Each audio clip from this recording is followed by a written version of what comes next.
આપણે જોયું કે આદિમાનવ છે એ શું કરે છે તો કે ધીમે ધીમે એનામાં પરિવર્તન આવે છે. જ્યારે એ કાચું માંસ ખાતો ત્યારે એ શિકાર કરીને એમનેમ જ એને ખાઈ લેતો, ફળ ડાયરેક્ટ એમનેમ ખાઈ લેતો. પણ જ્યારે એને અગ્નિ વિશે ખબર પડે છે ત્યારે શું થાય છે? ચાલો આપણે જોઈએ કે જ્યારે અગ્નિથી પરિચિત થાય છે ત્યારે શું કરે છે તો કે અગ્નિ અને ચક્રનો ઉપયોગ અને શોધની વાત કરીએ કે આ અગ્નિ અને ચક્રનો એને શું ઉપયોગ કર્યો ને કેવી રીતે એની શોધ થઈ.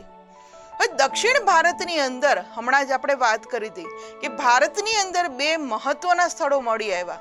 એક હતું ભીમબેટકા અને બીજું છે દક્ષિણ ભારતનું કુર્નુલ. આ કુર્નુલની જે ગુફા છે એ ગુફામાંથી પણ રાખના અવશેષો મળી આવ્યા છે. હવે રાખ તો જ થાય કે જો ત્યાં અગ્નિ હોય.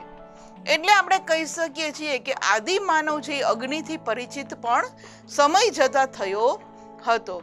અને એટલા માટે જ આપણે કહીએ કે આદિ માનવ છે ધીમે ધીમે ધીમે પોતાનો બુદ્ધિ વિકાસ થાય છે એ રીતે આ અગ્નિનો ચક્રનો ઉપયોગ કરી અને પોતાનું જ્ઞાન છે એ ધીમે ધીમે ધીમે આગળ વધારે છે. એટલે દક્ષિણ ભારતનું જે કુર્નુલ છે આ કુર્નુલની ગુફાઓમાંથી રાખના અવશેષો મળ્યા જેથી આપણે કહી શકીએ કે અગ્નિથી તેઓ પરિચિત હશે.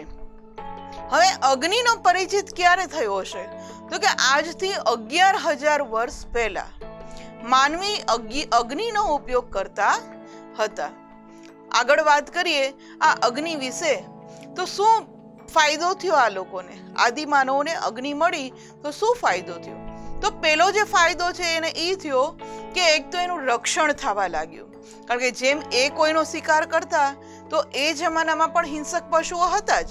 રાત્રે સૂતા હોય અથવા તો એ શિકાર કરવા નીકળ્યા હોય ને કોઈ હિંસક પશુ છે એની ઉપર આક્રમણ કરી દે તો એનું પણ મૃત્યુ થતું. એવું તો ન થાય કે દરેક વખતે એ જ પશુનો શિકાર કરી શકે. ક્યારેક આ આદિમાનવો છે એ પણ આ પશુઓનો શિકાર બની જતા.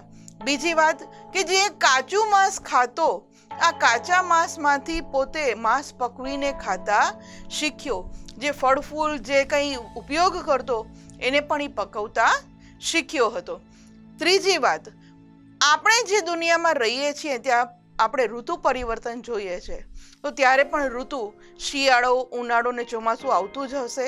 તો શિયાળાની અંદર એ આ અગ્નિથી પોતાના શરીરને ગરમી આપતા શીખ્યો હતો. તો આ રીતે આદિમાનવ છે એ અગ્નિનો ઉપયોગ કરતો હતો. આગળ વાત કરીએ તો અગ્નિથી શું થયું તો કે અગ્નિ દ્વારા એના જીવનની અંદર ક્રાંતિકારી પરિવર્તન થયું. કેવી રીતે તો કે માંસ શેકીને ખાઈ શકતા, પ્રકાશ મેળવી શકતા. ત્યારે તો લાઈટો હતી નહીં તો શું કરતા તો કે અગ્નિ પ્રજ્વલિત કરે એટલે અજવાળું થાય અને રાત્રે એ જોઈ શકતો હતો.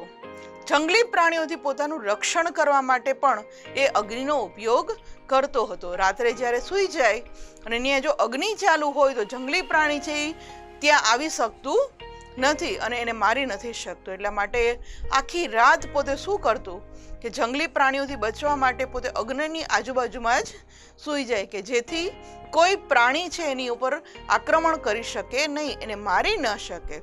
આ રીતે શું કરતો આગળ તો આપણે આ ઇમેજની અંદર જોઈએ છીએ કે પોતે જે હથિયાર બનાવતો લાકડામાંથી, પથ્થરમાંથી એના માટે પણ એ અગ્નિનો ઉપયોગ કરતો હતો.